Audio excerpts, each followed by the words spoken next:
और इनवर्स निकालने सीखे थे मैट्रिक्स में। आज हम लोग सीख रहे हैं आव्यूह बहुपद समीकरण से ए इनवर्स निकालना है। तो बहुपद समीकरण जैसे मान लीजिए 2x + 3 = 0, तो x बराबर क्या होगा, x² - 5x + 6 = 0, द्विघात समीकरण। ये सब क्या है, पॉलिनोमियल बहुपद कहलाता है। तो मान लीजिए कोई क्वेश्चन आपको दे देता है a² + aa + bi = 0, और इसी के सहायता से एक तो इनवर्स निकालने का मेथड आपको हम सिखा देंगे, कोफैक्टर और निकाल करके, डिटरमिनेंट निकाल करके, उस मेथड से हम लोग ए इनवर्स निकालते हैं। पिछले क्लास में हम लोग देखे भी थे। और अब क्या है कि हमको ए इनवर्स निकालने के लिए कोई हमको कोफैक्टर वगैरह निकालने का जरूरत नहीं पड़ेगा। बोलेगा इस इक्वेशन को के सहायता से, मतलब यूजिंग दिस इक्वेशन हमको क्या निकालना है, ए इनवर्स। तो इसमें हमको सबसे पहले क्या करना होगा कि ए इनवर्स से पूर्व गुणन करने पर, मतलब pre multiplying by A inverse. A inverse को हम पहले देखिए मैट्रिक्स में AB ≠ BA, ये क्रम विनिमय का नियम का पालन नहीं करता है, मतलब उल्टा पुल्टा कम्यूटेटिव लॉ, उल्टा पुल्टा करने पर इसका वैल्यू बराबर नहीं होता है, AB और BA बराबर नहीं होता है। इस वजह से ये बात को मेंशन, इस बात को आपको एक जो जांचने वाले हैं उनको बताना जरूरी है कि हम पहले गुना कर रहे हैं कि बाद में गुना कर रहे हैं, ये बहुत जरूरी है। तो इसको लिखना चाहिए, सारे स्टूडेंट्स को लिखना चाहिए, pre multiplying by A inverse.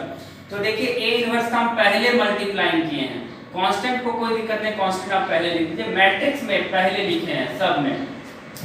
तो किसी भी मैट्रिक्स को हम लोग अगर आइडेंटिटी मैट्रिक्स से मल्टीप्लाई करते हैं तो वही रह जाता है ए इनवर्स। ए इनवर्स को ए से मल्टीप्लाई कीजिएगा तो हम लोग आई देते हैं, इसका नाम आई हो जाता है। और अब देखिए ए स्क्वायर को लिख सकते हैं a × a, तो a × a लिखिएगा तो a एक इसके साथ रख दीजिए और एक बाहर कर दीजिए, क्योंकि एक रूल सिखाए थे आप लोगों को ABC, अगर ऐसा है तो आप लिख सकते हैं AB × C। आपको याद होगा एसोसिएटिव लॉ, मल्टीप्लाई में एसोसिएटिव लॉ मींस आप कह सकते हैं हिंदी में साहचर्य का नियम का पालन करता है, इसलिए हम ये रूल लगा सकते हैं। A इनवर्स A = I होता है, I × A। अब देखिए सबको उस ओर लेके चले गए, -IA-। तो किसी भी मैट्रिक्स को आइडेंटिटी से मल्टीप्लाई करेंगे वही रह जाएगा, माइनस कॉमन लेंगे, B नीचे डिवाइड हो जाएगा, इससे हम लोग A इनवर्स निकालेंगे। ठीक है,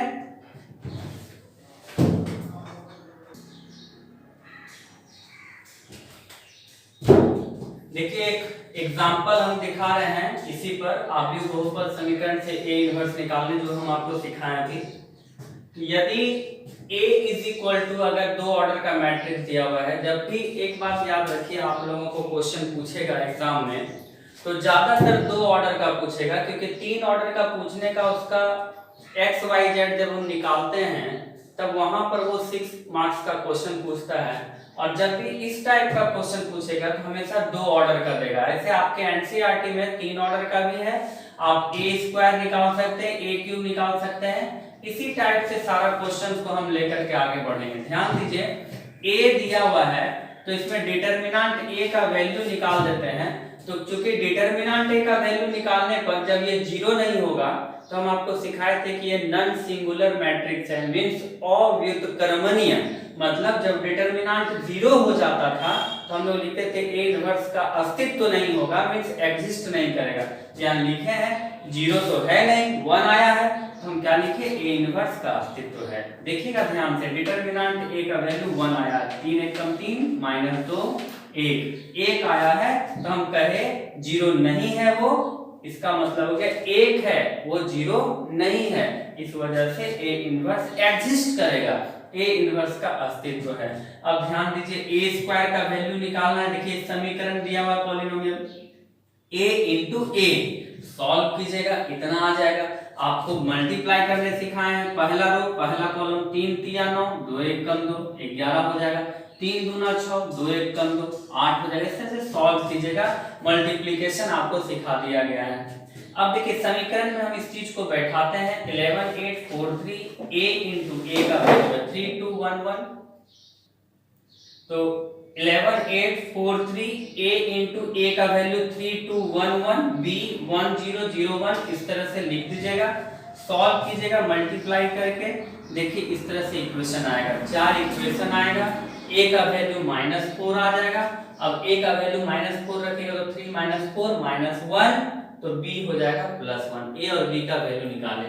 अब इसी के हेल्प से, इसी के सहायता से हम आपको a इनवर्स निकाल करके दिखाते हैं। देखिए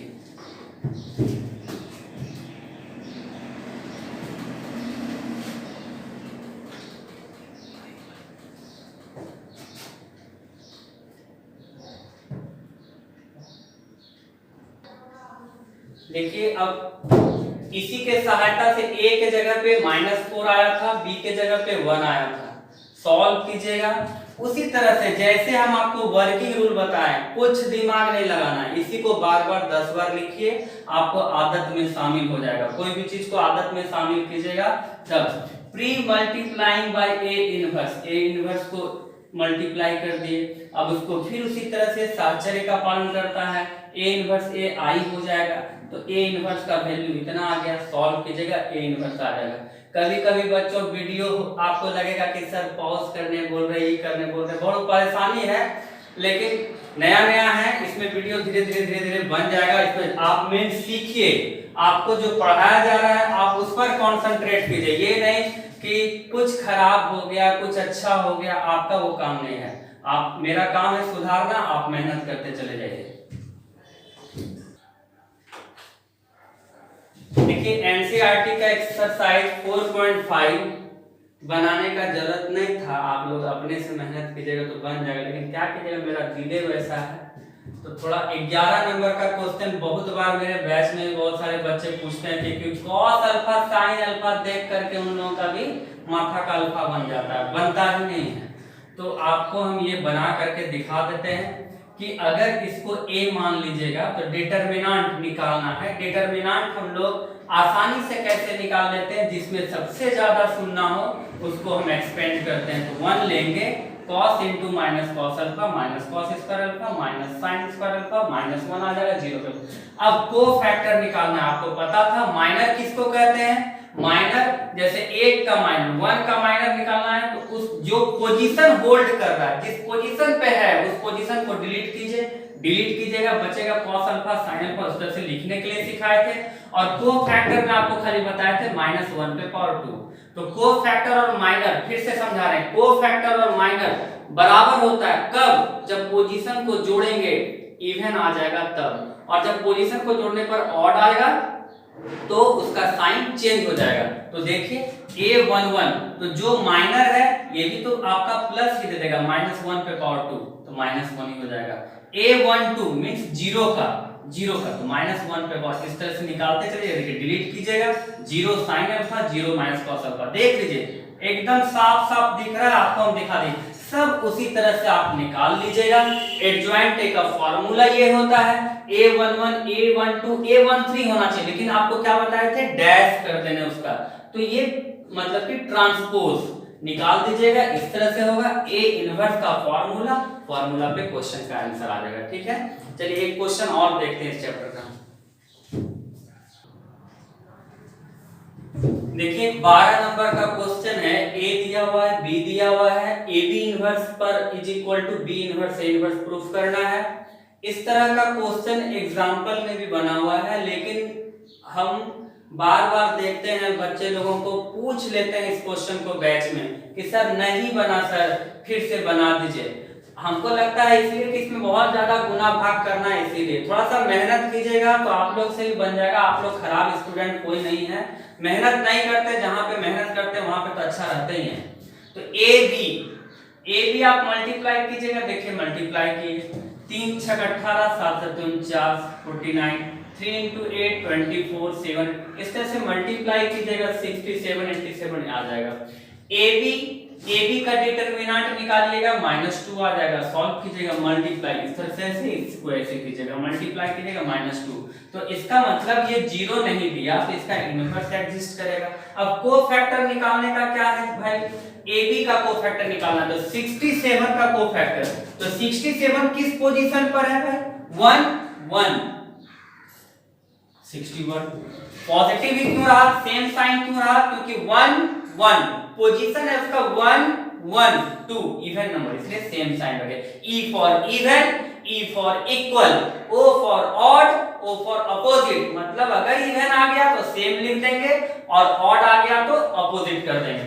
वो 87 का 87 कौन पोजीशन है, 1 2 1 और 2 47। तो 1 और 2 ऐड करने पे ऑड आता है, तो जो आ रहा है आ क्या रहा आपके पास 47, तो उसका साइन अपोजिट कर देंगे -47।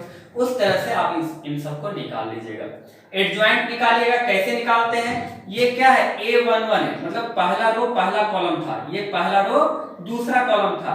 तो लिखने का क्या तरीका है बच्चों, इसका ट्रांसपोज लिखते हैं। जैसे इसका कोफैक्टर आपका 61 आया, इसका कोफैक्टर -47 आया, तो इसका कोफैक्टर हम यहाँ पे नहीं लिखेंगे, इसका लिखेंगे, क्योंकि ट्रांसपोज करने पे रो कॉलम बन जाता है। तो इसका ट्रांसपोज, इसका हम कोफैक्टर लिख दिए यहाँ पे 61। 87 का कोफैक्टर जो है ये -47 है, तो ये रो में है, तो हम इसको कॉलम बना देंगे। तो 87 का जो आया है हम उसको यहाँ पे लिख देंगे -47। अब देखिए तो 61 -47 फिर -87, इसको सजा करके लिख दीजिएगा। एक बार और आपको हम बता दें, जैसे देखिए अगर आप कोफैक्टर मैट्रिक्स लिखेगा, हम देखिए आपको बताए थे सखंड आव्यूह कोफैक्टर मैट्रिक्स, ध्यान दीजिएगा कोफैक्टर मैट्रिक्स का जो 67 का 61, 87 का -47, 47 का -87 और 61 का 67। अब इसी का बच्चों अगर आप लोग स्टूडेंट देखिए, इसी को अगर आप ट्रांसपोज कीजिएगा तो रो कॉलम बन जाएगा। आप समझने के लिए उतना परेशान नहीं होइएगा, हम सब कुछ समझा दिए, अब बताइएगा नहीं सिर्फ। देखिए हो गया। अब AB पर इनवर्स निकालना है तो फॉर्मूला होता है, इसको हम सेट कर दिए, इतना आ गया। अब देखिए A निकाल, A दिया हुआ है, डिटरमिनेंट निकाल लिए, A इनवर्स कोफैक्टर इतना 820, इस तरह से आराम से निकाल लीजिएगा। उसी तरह हम लिख दिया, हम उतना सॉल्व नहीं किए, B आपको दिख रहा है, डिटरमिनेंट B निकालिएगा -2, तो B इनवर्स आपका एडजॉइंट भी आप निकाल सकते हैं, इस तरह से निकल जाएगा। इसके बाद देखिए बहुत छोटा हो जाता है, मैथ थोड़ा बड़ा बड़ा बनाना है। B इनवर्स A इनवर्स, तो इसको मल्टीप्लाई करेंगे, तो B इनवर्स है A, इसको मल्टीप्लाई कीजिएगा तो देखिए आप AB इनवर्स के इक्वल आ जाएगा, प्रूफ हो जाएगा। ठीक है बच्चों, तो इस पर देखिए आपको, हालांकि इस टाइप का क्वेश्चन भी आपको बहुत कम पूछा है, आपको जब भी पूछेगा तो 6 मार्क्स का पूछेगा, तो थोड़ा सा मेहनत कीजिए, आपको अच्छा लगेगा बनाने में। देखिए कि क्वेश्चन, दो क्वेश्चन है 17 और 18, ऑब्जेक्टिव है A be a non singular matrix means determinant A 0 नहीं होगा, तो ऑर्डर 3 into 3 है, एडजॉइंट A का डिटरमिनेंट आपको पढ़ाए थे कि अगर n into n ऑर्डर होगा, आपको पढ़ाए थे कि अगर n into n ऑर्डर होगा तो डिटरमिनेंट A पे पावर n-1 होता है, यहाँ पे 3 है, 3 - 1 2 होगा। आपको सारा फॉर्मूला पिछले वीडियो में दे दिया गया है।